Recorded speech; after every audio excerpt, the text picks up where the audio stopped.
मैं पुष्कर सिंह धामी मुख्यमंत्री बनने के बाद पुष्कर सिंह धामी ने बड़ा ऐलान किया है। हम यूनिफॉर्म सिविल कोड उत्तराखंड के अंदर लेकर आएंगे। We're implementing the uniform civil code in Uttarakhand. The new BJP government will form a committee to prepare draft of the uniform civil code in the state and that. वैसे अब तक इन खबरों की मदद से आपने सुन लिया होगा कि उत्तराखंड सरकार यूनिफॉर्म सिविल कोड लाने जा रही है, जिस पर उत्तराखंड के मुख्यमंत्री पुष्कर सिंह धामी ने अपनी पहली कैबिनेट बैठक के बाद ऐलान कर सियासी मंशा साफ कर दी। मतलब उत्तराखंड की बीजेपी सरकार यूनिफॉर्म सिविल कोड लेकर आएगी, जिसका विरोध विपक्षी दलों के नेताओं ने करना शुरू भी कर दिया। वैसे ये बात सब जानते हैं कि यूनिफॉर्म सिविल कोड एक विवादित मसला है। इसके बावजूद उत्तराखंड की बीजेपी सरकार विवाद के साथ आगे कदम बढ़ा रही है। तो चलिए इस वीडियो की मदद से समझने की कोशिश करेंगे कि यूनिफॉर्म सिविल कोड क्या है और इसके आने से क्या बदल जाएगा और इसकी जरूरत क्यों है। जय राम दोस्तों, मेरा नाम गंगा प्रसाद। हमारी कोशिश होती है कि आप तक हर वो जानकारी पहुंचाई जाए जो आपसे जुड़ी है। अगर आप हमारी मदद करना चाहते हैं तो सबसे पहले हमारे इस चैनल को सब्सक्राइब कर लीजिए, फेसबुक पेज को लाइक कर दीजिए और वीडियो को शेयर कर दीजिए ताकि आपके साथ दूसरे दोस्तों तक भी वीडियो पहुंच सके। वैसे जब जब यूनिफॉर्म सिविल कोड की बात आती है तो हर किसी की नजर केंद्र सरकार पर जाकर टिक जाती है, क्योंकि यूनिफॉर्म सिविल कोड को लागू करने का अधिकार क्षेत्र केंद्र के दायरे में आता है। ऐसे में सवाल है कि क्या केंद्र सरकार यूनिफॉर्म सिविल कोड लेकर नहीं आएगी। इसलिए उत्तराखंड की बीजेपी सरकार यूनिफॉर्म सिविल कोड को लाने की तैयारी कर रही है। आज मंत्रिमंडल ने हमने तय किया कि हम जल्द से जल्द इसको लागू करेंगे और आज मंत्रिमंडल ने हमने सर्वसम्मति से प्रस्ताव पारित कर दिया है कि इसका ड्राफ्ट करने के लिए जल्दी ही हम कमेटी का गठन कर देंगे और उत्तराखंड के अंदर ये लागू होगा। तो मंशा बहुत साफ है, वो भी तब जब एक राज्य के मुख्यमंत्री ने अपनी कैबिनेट की पहली बैठक के साथ यूनिफॉर्म सिविल कोड पर एक कमेटी बनाने का ऐलान कर दिया। तो उत्तराखंड की धामी सरकार की मंशा क्या है, कैसे उत्तराखंड में धामी सरकार यूनिफॉर्म सिविल कोड को लागू करेगी। वैसे जब भी यूनिफॉर्म सिविल कोड की बात आती है तो सबसे पहले दिमाग पर यही आता है कि हर किसी के लिए एक देश में एक कानून होगा। मतलब किसी भी धर्म विशेष से जुड़े कानूनों की मान्यता नहीं होगी। मान लीजिए कि उत्तराखंड में अगर यूनिफॉर्म सिविल कोड लागू हो जाता है तो फिर उत्तराखंड में रहने वाले हर नागरिक को उत्तराखंड सरकार के नियम और कानून के दायरे में रहकर जीना होगा। इसका मतलब है कि उत्तराखंड में एक कानून लागू होगा। ऐसे में जब राज्य विशेष में यूनिफॉर्म सिविल कोड को लाने की बात होती है तो सवाल उठता है कि संविधान के तहत दिए गए अधिकारों का क्या होगा। जिन अधिकारों की मान्यता देश की संसद ने संविधान में लिख कर दिया, उसको कोई राज्य ओवरलैप कैसे कर पाएगा, वो भी तब जब धार्मिक आजादी से जुड़े मसले पर केंद्र के कानून लागू होते हैं। इस बात को समझने की कोशिश मैंने वरिष्ठ पत्रकार अरुण पांडे से की।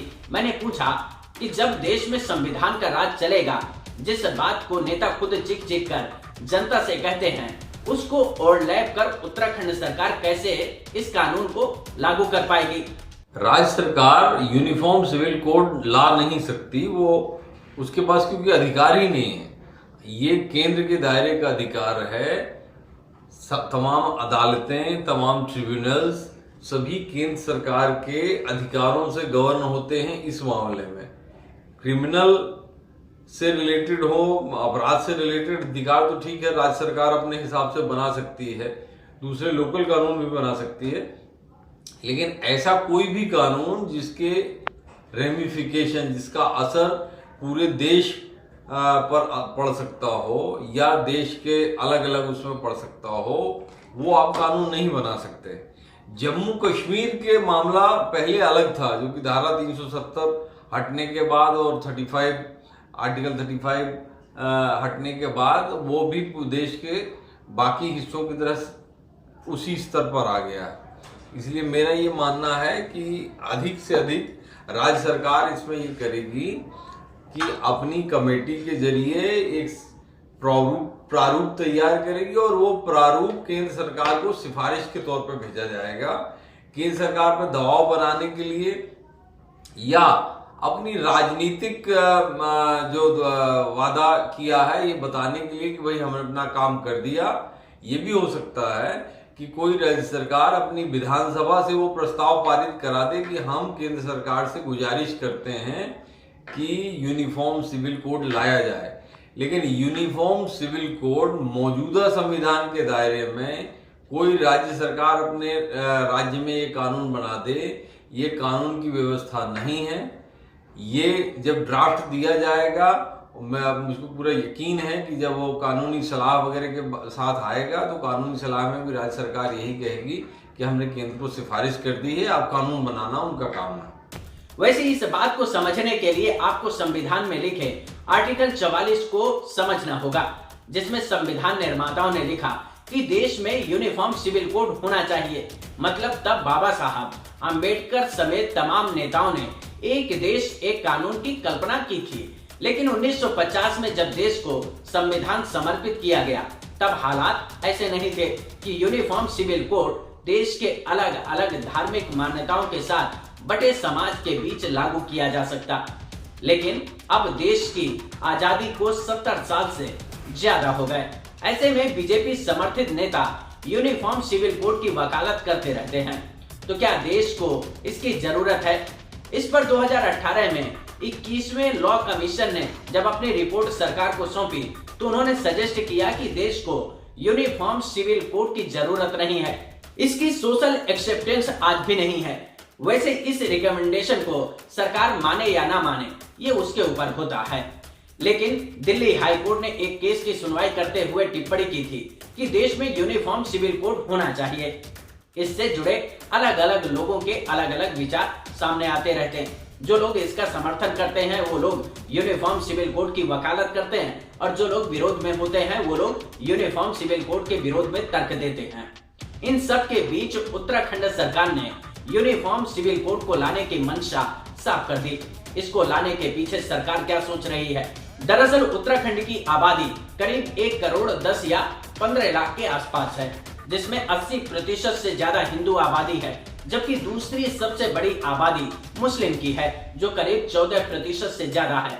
बाकी कुछ क्रिश्चियन हैं, कुछ सिख समुदाय से लोग रहते हैं। इसके अलावा भी कई और समुदाय के लोग पहाड़ में निवास करते हैं। ये तो बात हो गई उत्तराखंड में रहने वाले लोगों की। ऐसे में उत्तराखंड में जब यूनिफॉर्म सिविल कोड लागू होगा तो किन लोगों पर सबसे ज्यादा असर पड़ेगा और इसका फायदा किसको कैसे मिलेगा? इस पर अरुण पांडे ने कुछ विस्तार से बताने की कोशिश की है। यूनिफॉर्म सिविल कोड लाने के बाद अगर ये आता है तो इससे सबसे बड़ा फायदा महिलाओं को होगा, क्योंकि भारत में अभी भी संपत्ति के कानूनों में महिलाओं के हक को लेके सबसे ज्यादा संकोच किया जाता है। खासतौर पर पुरुष अपना अधिकार छोड़ने को तैयार नहीं होते और महिलाएं अपना अधिकार लेने को आगे नहीं बढ़ती, क्योंकि उन्हें बहुत परंपरा बताई गई है और लंबे समय से बताया गया है कि पिता की संपत्ति पर पुरुष का हक नंबर 1 होता है, यानी पिता की संपत्ति पर लड़के का ज्यादा अधिकार होता है। यूनिफॉर्म सिविल कोड आने से सबसे बड़ा ये होगा कि महिलाओं के संपत्ति वाले अधिकार एकदम क्लियर हो जाएंगे और ये हिंदू, मुस्लिम, सिख, ईसाई, ये जितने भी संप्रदाय हैं सब पर ये समान रूप से लागू होंगे। और जब एक बार ये निर्धारण हो जाएगा तो सही अर्थों में आप ये कह सकते हो कि महिलाओं के और पुरुषों के बीच संपत्ति को लेकर बराबरी की स्थिति आ जाएगी। ये बराबरी होने से सबसे बड़ा फायदा ये होगा, देखिए कोई भी नियम कानून सबसे ज्यादा निर्भर करता है अर्थ पर, धन पर।